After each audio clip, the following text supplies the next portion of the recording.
Welcome to the Casual Birder podcast. I'm Susie Buttress. As a casual birder, I take time to watch birds as I go about my daily tasks. In my show, I'll tell you about the wild birds I've seen, speak with other enthusiasts, take bird walks, and share stories from listeners around the world.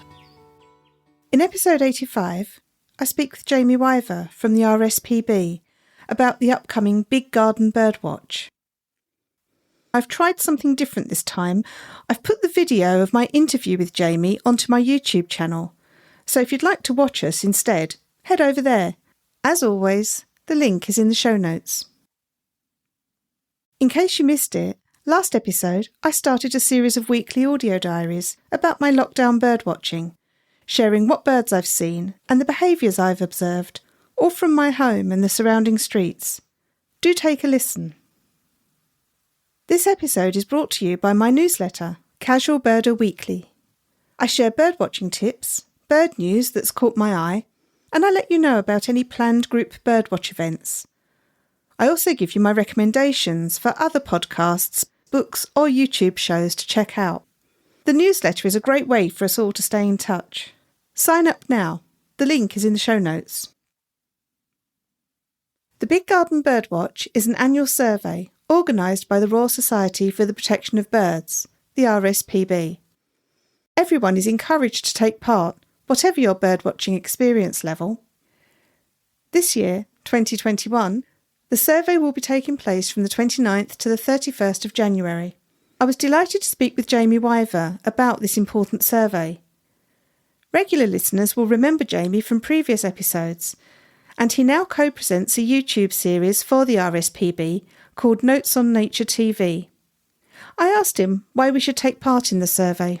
Well, there's two big reasons. The first one is you are helping with citizen science. You are helping gather a huge amount of data, not individually, we're all contributing to this data, but it all goes into a big pot that one of our scientists will look through and work out what the meaning is.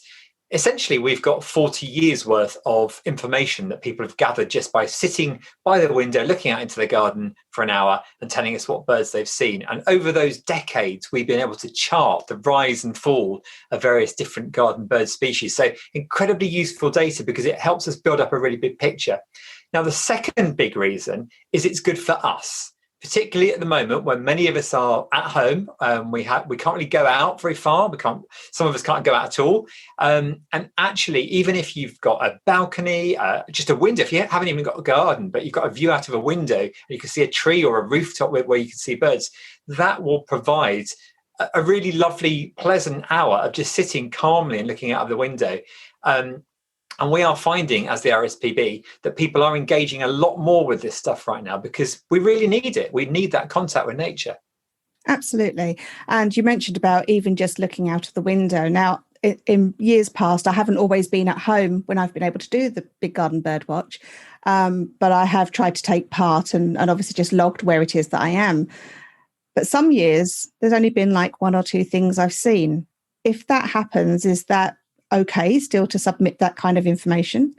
We do say that, and we do say that even if you see nothing, that information is useful because you are giving us a snapshot of a time and a place where there were no birds. It's useful data. Even if you sit for an hour and a collared dove pops in for 30 seconds and flies off again because the neighbour's mowing the lawn, that kind of data is still useful. So you should still submit it because it's part of the science, isn't it? It's just taking that little snapshot. So it's not a competition. You're not competing against other people to see who can see the most birds. You are just giving us a picture of what's going on. I think that's really important to say, actually, that it isn't a competition because it can feel a bit like that sometimes, that, I only saw two birds. It's not enough. But on that note, could you tell me a bit more about how you actually do the survey, how you choose what number of birds to put down, for example? Yeah, so the way to think about it is you are counting the highest number of any one species that you see at any one time. So let me give an example. You're sitting looking out of your window with a cup of tea and two sparrows arrive. One flies off, maybe a couple more join it. So after 5 or 10 minutes, you're looking at 3 sparrows together. Now, that's the number you give us. That's the highest number of sparrows you saw at any one time. So regardless of how many flew in and out of your garden in total, you're just looking for that highest number, that highest total. And I'll be doing the same with my goldfinches. There's lots, they'll gather, they'll fly in and out, and I won't be able to count them all throughout the hour because there are so many arriving and leaving. But I will look at the bird feed and I'll say, okay, there's 6 there. That's the maximum number that I'm seeing. You mentioned a couple of different species there. So how can people be sure what species they're seeing if they're not avid birders? If they're just doing this for the first time, how can they work out what bird they're seeing? Well, there's plenty of resources. First of all, I'll probably drop this in at the end as well. There's plenty of resources on our website, rspb.org.uk/birdwatch, where if you register, you can get your pack and you can get something. I think it's like a PDF you can download now, and you can just look at the most common birds that you like to see. But essentially, there's probably there is a top 10 we produce every year. There's probably 10 to 20 that you can probably reliably expect to see. Anything outside that is going to be a pleasant surprise, like this waxwing that I've got sitting on my shoulder. But essentially, you're looking at things that are going to be fairly familiar birds to most people: robins, blackbird, house sparrow, starling, blue tit. I'm basically talking you through some of the birds in the top 10. So you're looking at fairly common garden birds. But as I say, there is a guide on our website.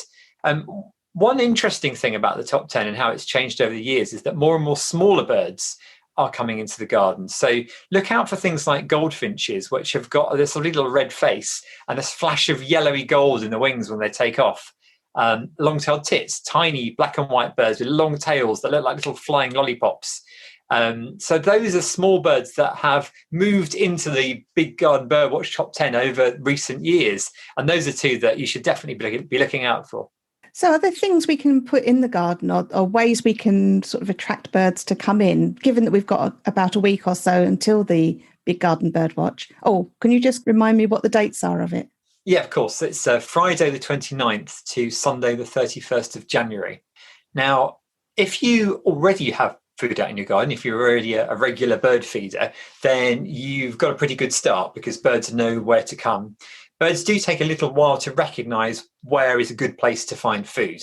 So as early as you can, as soon as you can, get something out there, whether it's a bird feeder with bird food in, or even some scraps from the kitchen. There's plenty of bits of scraps of kitchen food that birds will readily take and can safely eat. But you've got to think inside the mind of a bird, really. When they're flying over your garden or it's perched on the fence of your neighbour's garden looking over, they are weighing up the safety of the garden first. So they're looking and seeing, if I fly down there onto that bird feeder or onto that lawn, can I safely and quickly get away if there's a predator? They're looking for, obviously, the type of food that they like to eat. And they're looking for that food that they like to eat in the right place. So some birds prefer to feed on the ground. I find that with blackbirds, chaffinches, pied wagtails, where the other birds are adept at hanging from bird feeders, and that's your blue tits and great tits, for example. So they are sort of judging your garden and surveying it and thinking, is this going to be a quick and easy meal, or am I going to waste my energy trying to get in and dodging predators? So think about that. See your garden through the eyes of a bird. But yeah, in summary, get feeding as soon as you can, really, so they get used to the idea that this is a good place to come. And what about putting water out for them? That is incredibly important, and some parts of the country are quite frozen at the moment. So I go out every morning and check on the water in our pond and in our bird baths, and break the ice if I need to. The old trick that we often recommend is putting something like a small ping pong ball on the surface of the water, and if there's only a mild frost and there's a little slight gust of wind, the ping pong ball will keep moving around and keep the surface of the water unfrozen. But I do try and replace the water as often as I can as well, because it's good for hygiene. So I will go out there in the morning, and if it's frozen, I'll get a kettle, I'll defrost it, and then I'll top it up with some cooler water. And you mentioned there about hygiene. So with the feeders that we put down, and you mentioned the kitchen scraps as well. So would there be advice on how long to leave ground food out for example, and what types of kitchen scraps might be suitable? Yeah, so kitchen scraps to start with. You're looking at old fruits, so old apples, particularly useful if you're not getting through as many apples as you thought you might, and they start getting a bit wrinkly. Break them up, put them on the lawn. That is perfect food for thrushes, blackbirds. You might even tempt some redwings or even fieldfares into your garden, winter visiting birds. And then other things you could put out, crumbled up cheese is really good for birds. Dried fruit is good, but obviously be aware if you've got cats or dogs, that's not good for them. So don't put that on the lawn if you have got cats or dogs. I'm just trying to think about how the food that you might be throwing out relates closely to what birds might be eating. Cut up bits of bacon rind are good too. Any fat is good, but not runny fat. So don't use fat from your roasting tin, from your Sunday roast, because you've basically got meat juices kind of mixed in with quite runny fat, and that can stick to birds' feathers. It makes them really difficult to clean. So you're looking for fat that will be solid. So solid fats are really good for birds. And that's why I mentioned cheese, but other fats are available. So those are some good options. And just talk about hygiene as well for a minute. I try and clean my feeders as often as I can. So I've got those kind of tube feeders that you fill with sunflower hearts. I've got an old bottle brush that's really, really handy for getting inside. But we do sell some on the RSPB website where you can unscrew the bottom as well and take all the components out and give it a good wash. I have a bucket of hot soapy water. I pop everything in, use, as I say, a bottle brush. I've got an old toothbrush. Really good way of extending the life of an old toothbrush. Give it a good scrub, rinse it, let it dry, and then pop it back up. Doesn't take too long. Often when I'm doing it, I can hear the birds waiting. I can hear the goldfishes and sparrows gathering and chirping away, going, "Hurry up, I want my sunflower hearts." But yeah, it's not too onerous a task, and it's worth doing. Keeping your feeders clean does help stop the spread of various diseases. And there are a number of diseases and illnesses that can affect birds. So bear that in mind, especially when you've got really busy bird feeders and drinking baths over the winter period. On the website, and as part of the materials for the Big Garden Birdwatch, I know that there are some activities to keep youngsters entertained while you're doing the birdwatch.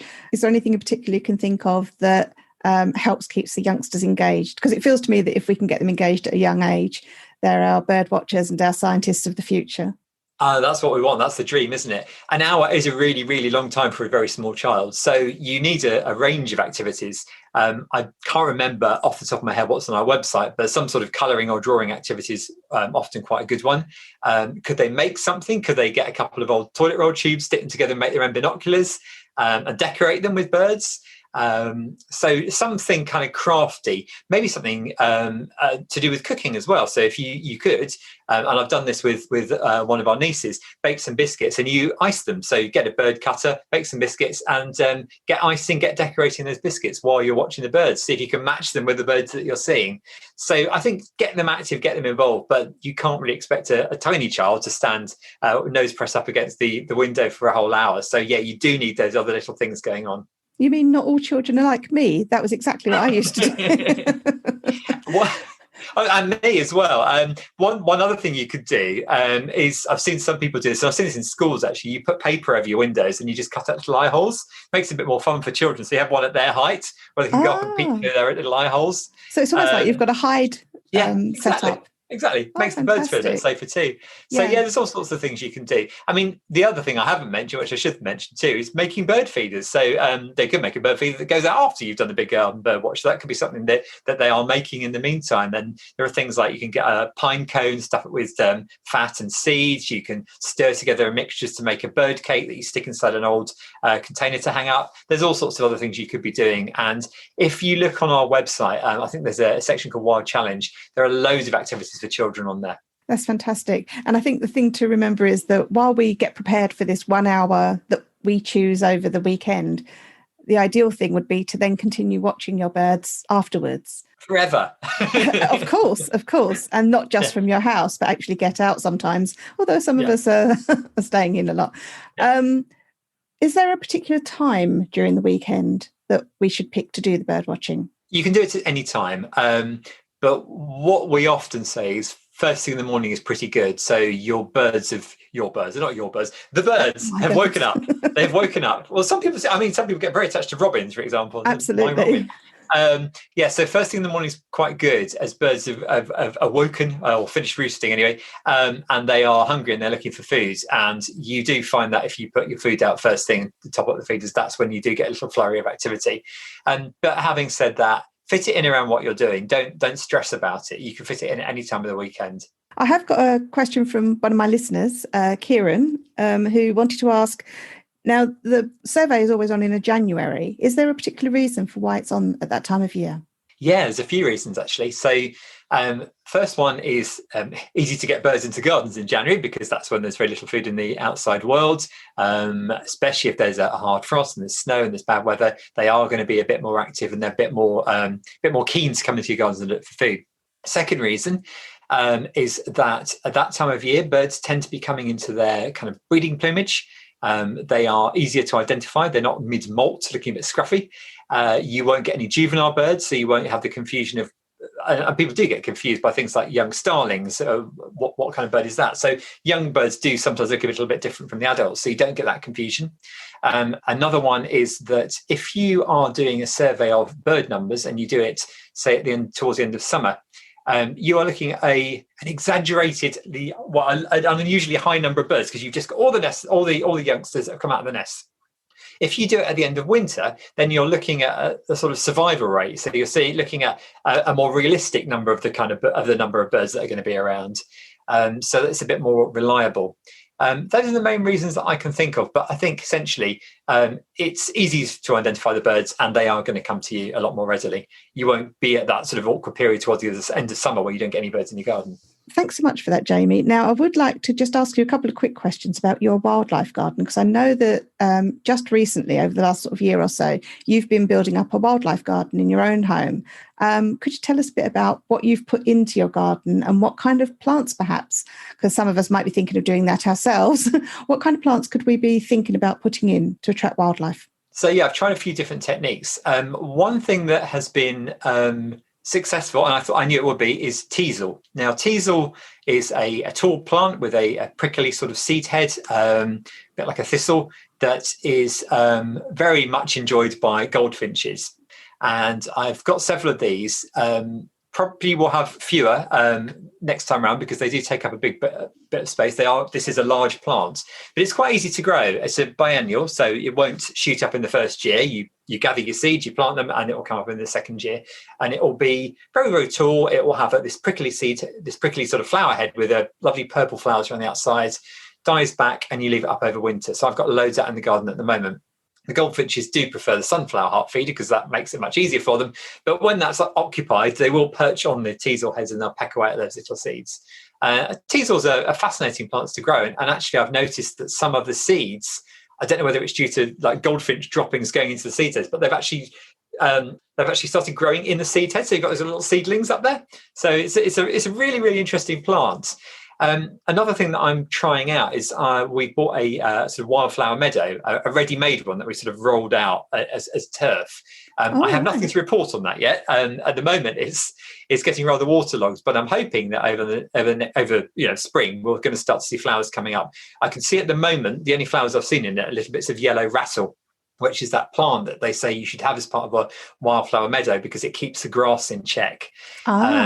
Slightly parasitic on grass. So yellow rattle helps to control your wildflower meadow. But yeah, I'll be able to tell you more about that in the coming seasons, hopefully. But I would say the absolute key thing for a wildlife garden, if you can, is have some sort of pond. It's the heart of the wildlife garden, really. And it's what draws nature in. And over the past couple of years that we've been here, we've had dragonflies ovipositing, laying their eggs in it. And that's quite fun to watch because they'll basically fly around in circles and you see them dipping their tail into the water.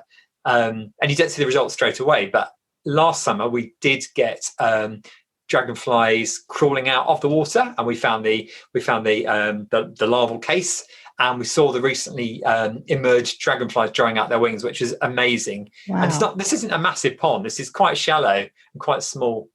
It's also attracted a grey wagtail, which seems to be around every day now on the meadow. Oh, fantastic. So, yeah, that's been a huge success. We're in a place where we're never really going to get amphibians coming in because of where we live in quite a built-up estate. But we do have pond snails. They must have come in with some plants, I think. And we have other little creepy crawlers, and I've one water beetle so far. Another interesting thing that I'm looking at particularly is moths. So started moth trapping for the first time last year. Once you've got into birds and you sort of think you know your birds, and then you get to that point in the year I mentioned earlier, that sort of late summer where your garden gets a bit empty of birds, you start looking around as a bird again. What else can I identify and add to a tick list? So I got into moths, and we got a moth guidebook, moth trap. very difficult. I mean, there's a lot of really basic ones that once you got your eye in, you can get them, but there are some really, really tricky ones, but some great people out there on social media that will help identify them for you, bless them. So I'm trying to see if I can attract more moths by having some different planting. And that means letting areas go a little bit wild. And what we often say at the RSPB is to get wildlife into your garden. You don't have to have an absolute mess. It doesn't have to be completely overgrown. Basically, what you can do is allow little areas. So with a lawn, for example, with a meadow, we are going to mow certain areas and keep certain areas long. So it will look attractive. But I've left a lot of seed heads over winter, and I mentioned the teasels earlier. And that is so that caterpillars, chrysalises, beetle larvae, overwintering insects, they've all got these little places that they can hide and emerge in the spring. And then the other thing that I've tried to do is plant native plants. And obviously, non-native plants do have a value, especially for nectar reasons. But your native plants have that extra value in that they are food plants for caterpillars. And I've rambled on for ages now, but one final plant I will mention is, and people hate this, ragwort. Some of it's self-seeded in the garden last year, and I had just read Isabella Tree's brilliant book Wilding, and in that she talks about the Knepp estate, where one year they basically had a field of ragwort just emerged, and they left it, and it was covered on their estate with flocks of painted lady butterflies. And while I didn't get that last year, what I often find with this plant is you get free with ragwort, you get Cinnabar Moths, and those are those beautiful little stripy caterpillars. And that was an absolute joy to watch. And we have seen some of the adult moths as well. So in summary, from my ramblings, embrace native plants because they're good for pollen and good for food plants for insect young. A pond is a good heart of a garden, and some sort of meadow. And yeah, it doesn't have to be scruffy. You can have scruffy bits, but the whole thing can still be a functional garden that you enjoy as well. Fantastic. And that's something we can sort of use our time over this next month or so to plan and then get out there and start doing. But in the meantime, get your garden prepared for the Big Garden Birdwatch. Do you want to just say the website again that people can go to? Yeah, head to rspb.org.uk/Birdwatch. And I will just cheekily add, if you do sign up to the Big Garden Birdwatch, or you sign up to anything with us at the moment, do select yes to email, because then you will receive our weekly Notes on Nature email newsletter, which I've been working on at the moment, with lots of interesting stuff, fascinating blogs written by our colleagues and associates. And we are producing at the moment a weekly video called Notes on Nature TV, which is a nice little summary of interesting stuff you can look at and do. People share their photos with us. We talk about the photos. And it's just genuinely lovely things to help people get through what is an extremely difficult time for all of us. I have mentioned that Notes on Nature a few times, and I will link to it with this episode. Really, really enjoyed that. And of course, your nocturnal migration one that you did on the redwings was just after I'd experienced it for the first time. So it was really interesting to see how you were recording and what you were doing with that. So yeah, I urge everyone to go and have a look at the Notes on Nature, definitely. Thanks so much, Jamie. Really appreciate you coming on. And I look forward to hearing what everyone is seeing during the Big Garden Birdwatch next week. Not far now, 29th to the 31st of January. Thank you. Thanks, Jamie.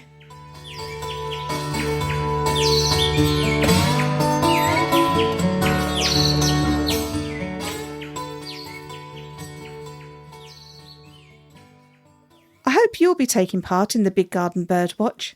There's still time to sign up and get access to the resources like the identification sheets and ideas for making your garden wildlife friendly.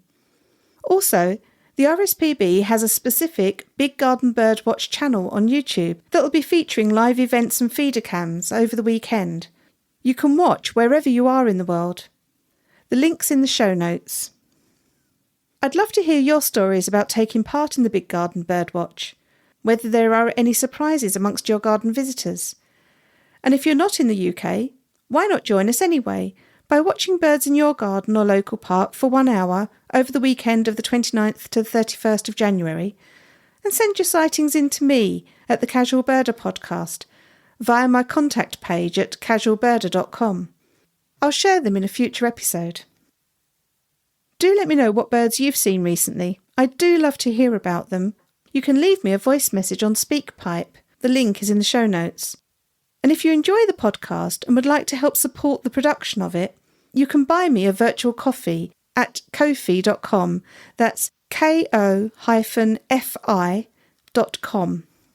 Your donations help to fund my production costs and are really appreciated. Thank you to Sean for supporting me since my last episode. Make sure you don't miss any episodes by subscribing to the show. Subscribing is free and you can do it wherever you listen. Thank you to Randy Braun for designing the artwork for the show. The theme music is Short Sleeve Shirt by the Drones. Thanks to them for letting me use it. Check out their website at dronesmusic.net. Thank you all for listening, and I hope you'll join me again for another episode of the Casual Birder podcast.